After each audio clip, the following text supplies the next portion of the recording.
d'Océane, élève dans le même collège. Océane était amie avec Lindsay, moins que Maïs, mais elle la connaissait. Et ma fille, en fait, a subi de l'harcèlement depuis la 6e dans ce collège par une des harceleuses de l'INSEE. J'ai fait maintes et maintes fois appel au collège.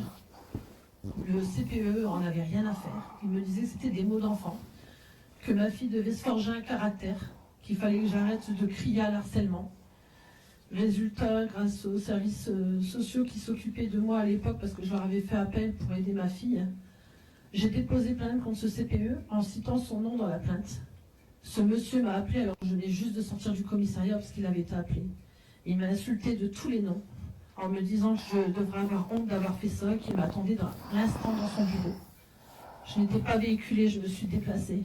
Mais je ne me suis pas déplacée seule, je me suis déplacée avec mon papa qui travaille dans cet établissement. Et au moment où je suis arrivée, bizarrement, quand il a vu mon papa, il a changé de ton envers moi. Suite à ça, ma fille a été reçue par la psychologue scolaire, l'infirmière, l'assistante sociale, juste une fois. Ils ont fait une intervention de 2 heures contre l'harcèlement dans la classe. Puis plus rien. Plus rien. Les coups ont continué. Toutes les semaines, le lundi, ma fille avait sport. J'étais avec mon téléphone. Parce que toutes les semaines, juste après le sport, je savais que j'avais un appel. Ma fille devait partir à l'hôpital.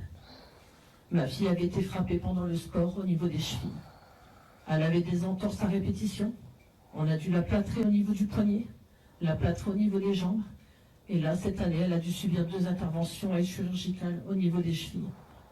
Depuis, avec tout cet harcèlement, ma fille est détruite. Elle s'est réfugiée dans la nourriture, ne dort plus, ne mange plus, ne veut plus aller à l'école. Mais la seule chose que j'ai eue, c'est un rendez-vous mardi avec l'établissement, où la principale adjointe m'a reçue, l'éducation m'a reçue, mais en fait, ils n'en avaient rien à faire. Tout ce qu'ils voulaient, c'est connaître le dossier et avoir des noms d'harceleurs, pour savoir ensuite comment agir envers ces personnes, pour pouvoir en fait faire en sorte qu'ils soient surveillés dans l'établissement. Mais c'est tout. Ils n'en ont rien à faire de nos enfants. Ils sortent de l'école, pour eux, c'est plus leur responsabilité. Mais en attendant, quand il n'y a pas de bus, parce que les bus scolaires ne passent rarement, ma fille est en insécurité devant l'école. Mardi, j'ai dû la rechercher, parce que le bus n'est pas passé. Mais ma fille, il y avait une de ces harceleuses qui était devant le collège. Donc devant le collège, j'ai dû me rendre en urgence, alors que j'étais avec mes 2 plus jeunes enfants, sans véhicule, trouver une solution pour aller sauver ma fille, parce que ce collège n'intervenait pas.